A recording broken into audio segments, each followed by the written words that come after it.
This program was produced by and first broadcast on Radio Kidnappers, a community access media station.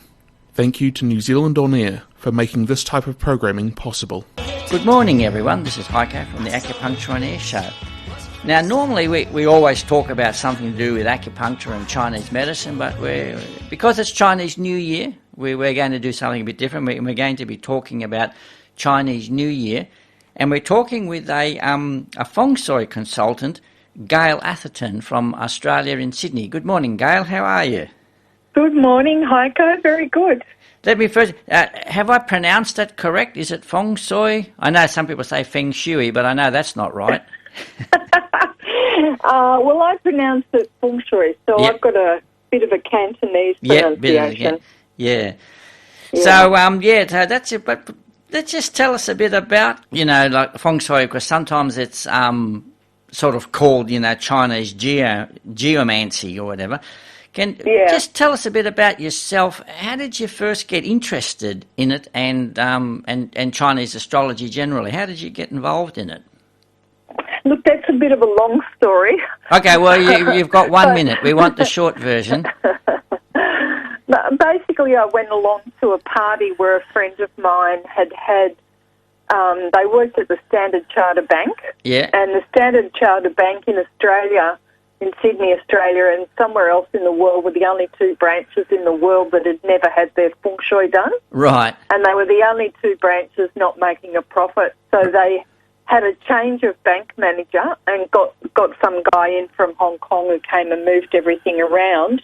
And about 6 months later, they'd made about $6.7 million profit. So, Feng Shui is the art of being able to harmonise yourself. It's the same sort of thing as acupuncture in a way, Heiko, because it's, you're harmonising the body and Feng Shui is harmonising the environment. Fantastic, yeah.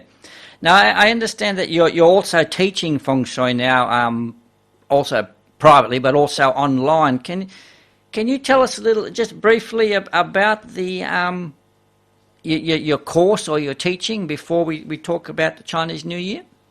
Sure. Look, what I'm doing is every year, for the past 13 years, every year I run a course online, which is all to do with getting yourself, because every single year, Heiko, new energy comes into our buildings.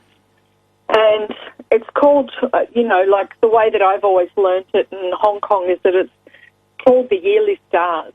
So what we want to do is we want to look at those yearly stars and see, where they fall in our building and whether they're going to be good there or not, whether we need to fix some of them, and whether we need to enhance or activate others. Okay. So, and then what happens is that in reality, this is like the ultimate maintenance to any Feng Shui consultation. So if you've had a Feng Shui consultation and it's 3 years later, you need to constantly be renewing the qi in your building. Otherwise, it's a bit Feng like Shui with acupuncture, you just don't have one session and you're fixed and... Yeah, that's right, yeah. Imbalances come up again or problems come back. Absolutely. Yeah. And also, it's not just affecting the actual Feng Shui, it'll affect the person because, different energies coming into different locations would affect your Feng Shui astrology, or even your Batsu astrology. So, like, for instance, all the goats this year will be clashing with the year of the ox. So, if you're located in the southwest one location of your building, you will have a hellish year. Okay. Because you're actually located in the year breaker. So, you need to shift yourself out of there. And, so there's many things like this that are very, very useful. And it's... And you do this in your course and you teach people or show people how to absolutely remedy or rectify. And this year I'm doing a special Reboot course because of the COVID coming in last year. I mean, I think last year when I ran my seminar, what it actually indicated in the Chinese astrology of that year was that everybody would be absolutely out of their brain talking. which was quite an interesting, like I think there was only one guy in India who actually accurately predicted it in the world. Nobody else, we could all see that there's this pattern, but we don't really necessarily know what that pattern means because it can mean a dozen things, But what it indicated was that people were going to be completely off their faces with something, right? And, of course, I think I finished that webinar and then a week later the COVID hit. Right. So, and, literally everybody spent a whole year completely off their brain over this COVID. So one of the things that happens in that type of situation from a Feng Shui point of view is that we can start to get fatigued. And the COVID is not over this year. It will not be finishing. And, you might appreciate this, Heiko, because you're into understanding the acupuncture and the 5 elements. But we're in New Zealand, and what's COVID again? Well, actually, you guys have got a fantastic Prime Minister. I'd love to move to your place. Well, just go back because we're talking about 2021, and I know many people know that it could be year of the ox or year of the pig or year of the goat or whatever, but we're talking about like these elements where you have earth, fire, wood, and metal and so forth. And this particular year is a metal element. I keep wanting to say elephant. No, element. Metal ox. Yeah. So can you just sort of briefly tell us how does the metal affect the year of the ox? Well, see, what we do when we're predicting a year is we don't just go by 2 characters, right? We're not just going by metal ox. Yeah. We're looking at the moment of time that chart came into being from a solar perspective. So in other words, we're analysing it according to the 5 elements, right? We're not analysing it. Most people consider Chinese New Year to be lunar, the Lunar New Year, which starts tomorrow. Yep. But for Feng Shui masters, the reality is that our entire job starts either somewhere around the 3rd or the 4th of February when the solar influences are coming in, because that's going to activate the 5 elements, and those 5 elements are in your building. So from that point of view, the metal that you're talking about represents, at one level, it represents good resources in the year. However, we're coming into a 6 Gua year, and that means that we're going to have a lot of, people kind of strutting their authority all over the world, and we will have people excessively competing with each other because we've got Zin metal ox, so in other words, Zin Chao, but the month is actually Geng Yin, so the metal tiger, and that metal is Yang metal. So the year is Yin metal, the month is Yang metal, and what that means is that the 2 metals will be competing. So we will have a year where, a bit like 2 axes clashing, is it, or? Yeah, kind of is. They're going to be trying to gazump each other. Yeah. They're going to be trying to gazump each other, Now,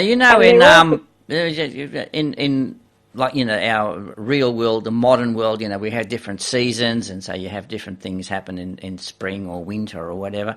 Is the Chinese New Year sort of divided in any way? Like, are the first 3 months more lucky, less lucky? Well, the first 3 months are always wood. Yeah. Wood month. Yeah. Right? And then the middle, the next 3 months are fire. Mm-hmm. And then the 3 months after that, when we start to get into August, September, October, those are metal months. And they can all mean different things in terms of opportunity or challenges. Well, yeah, and also you would probably find in your industry that they will bring out, those months will bring out different health conditions in people. Right. So even the COVID, if we get into this, right, the COVID was born in the winter months. So that means it's more of a water disease. Yep. And the reason why I'm saying that it will continue this year is because the the ox month is still a water month. So the whole of this year will be, still water energy. The main Grand Duke of the year is water. Mm-hmm. Because the ox is a winter month. Yeah. All right. Yeah. Now, just one of the other questions that I have is, I think people know that there's 12 different animals, ox and pig and, goat and dragon and so forth. And, for example, I'm a pig, and I understand they're the most luckiest and the best ones, aren't they, Gayle? So in this particular year, are there any, I guess it's hard to put a generalisation on, but is there any one of the animal signs that might be more lucky or less lucky, or if you're a dragon, do you have to watch out for your business? And I know there's probably 100 things out there, but can you give us any little brief ideas of how they might be affected this year? Well, this year probably one of the luckiest will be the monkey, because they've got dragon virtue stars with them. Jill's just become really disappointed because she's obviously not a monkey. She's That's all right. We all get a turn, believe me. The rabbits are in the ground this year, and the monkeys are out. You know, the dragons are not bad; they're pretty lucky. Yeah. The tiger's pretty lucky. The pig has got a few issues going on. Sorry, Heiko. Oh, really? Oh, right. Yeah. But, look, I have to tell you, and this is one of the things that I teach in my course, there's this is the world of yin and yang, and, you know what that means, Heiko. So that means that in every single interaction, no matter what it is, there's always good and bad. So... or there's always positive and negative. Yeah. But, you could sort of look at something, it's like in about another 12 hours or so, hang on, a bit more than 12 hours, we have the wealth god and the happiness god and the nobleman coming into the, into reality with the Lunar New Year, right? So, you could turn around and, I faced my star of nobility, but all I met with was my next door neighbour who told me to get up off my arse and get it all happening. But that's your nobleman. Yeah. So nothing on earth says that your nobleman is going to be nice to you. Your nobleman could come in and be like, get going, Yeah. So... But that's still positive. So it's like the way we interpret positive and negative sometimes is very subjective. It's not really taking a proper look at what's really going on. It's a bit like the saying, your problem is your opportunity, isn't it? It is. Yeah. It is. And that's one of the reasons why it's so valuable to understand these energies. And more, this year I'm doing a special Reboot program that we're doing Feng Shui, which we did a day ago. Our next webinar is on Chinese astrology, and we're going to go right into what's happening in the year and who are you going to be in this year. And, because that lets you play your role better. If you try to be what your energy is not doing, you will hit the wall the whole year. Okay. Or you could find a different way of achieving the same thing by following the energy that is going to be the best for you to follow this year. That's the way it works. Yeah. Yeah, listen, I think we're coming a bit close to the end of our time here, but I just think if you just want to check with your astrology, do you think it's a good idea that we get you back on the show again? Look, that's fine. Yeah, I think it is. I think it is because I'm sure a few questions are going to come up about this. And well, but how linked Feng Shui is to acupuncture. Yeah. Remember, in my very early days, you used to get your clients to come and have a Chinese astrology reading. Yeah. We used to, say, oh, this person is excessive in wood or whatever. No, as I said, I've witnessed, this is back in Sydney with my patients, and actually, their health could actually just change. Their whole positive, negative attitude, whatever, changing just by changing, actually the energies where you live. And I know that sometimes even where, when you visited these people to do the consult, your best advice to them was that they actually have to move out of where they were because it was just too much. Too bad. Too much to fix up. Too bad to deal with. Yeah. And too bad to fix, you know. Anyway, listen, but thank you, Gayle, for coming on. But we will get you back on, and I'm sure there's going to be a lot of interest in that. So thank you for coming on. Can I give you the secret time that the stars come in tonight? Yeah. What is that? Sydney time? No, it'll be local time wherever you are. Yeah. Right. So at 12:30 tomorrow in the morning, tomorrow morning on the 12th. Yeah. The wealth god comes in. The nobleman comes in, and the happiness star comes in. Yeah. And let me tell you, so what people need to do is they need to go onto YouTube and listen to some alpha music and get themselves into a meditative zone. Yeah. And I would do a little bit of work beforehand, and I would write down all the things that I want to have happen this year.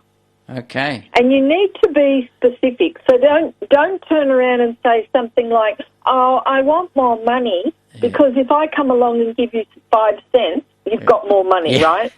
So be specific. I want to increase my, earning capacity by 25% this year. Be specific. All right. And then what I'll be doing that. I'm actually going up to Auckland for Chinese New Year, and so I will stay up. And then I will do something exactly like that. Yeah. So at 12:30 a.m. you need to face 3 directions, right? And speak out your wish for that sector. So the first one is the star of nobility. So to get a nobleman help, right? And that's facing northeast, The second one is the star of wealth, so the wealth god, and the wealth god is facing east. And the third one is... This is the only time I've ever seen Jill write anything down during the show. Go on, keep going. The last one is the star of happiness, right? And that one is facing southwest. Right. Now, you need to make sure you're definitely facing those directions, because otherwise you could be facing the ferocious god or something else. So, northeast for a nobleman, a helper, right? Yeah. East for wealth, and southwest for happiness. Okay. And you can start your wishing at 12:30 a.m., which is when that particular chi is starting to come into those sectors, right? But you need to have finished by 12:59. Okay. You cannot go into 1 a.m. Okay, so you got like a good 20, 25 minutes sort of... to speak out your things, And that's why I'm saying do the work beforehand. Yeah. And ask yourself, if you had a nobleman helper in your life, what would you want that person to do? And if you were able to choose your wealth for this year, what would you want it to be? And if you were able to choose your happiness, which we actually always are, what would you want that to be? All right. Okay, and we're just done. Make sure you write it down. And then when you read it out, so go into the zone at about midnight and start reading it out at 12:30, facing those directions. All Is right. that clear? That's clear. Oh, listen, but we better go. And so thanks again, but we'll get you back on the show again. And just to finish off the show, I tried to pick a song that was reasonably representative of something. And I picked the Beatles' The Long and Winding Road. So, yeah. Well, let's hope it doesn't do that with the COVID. Yeah. All right, Gayle. Thank you for coming. And we'll talk to you soon. You're welcome. Okay. Thank you very much. And we'll see everybody on the next show. Thank you. Bye.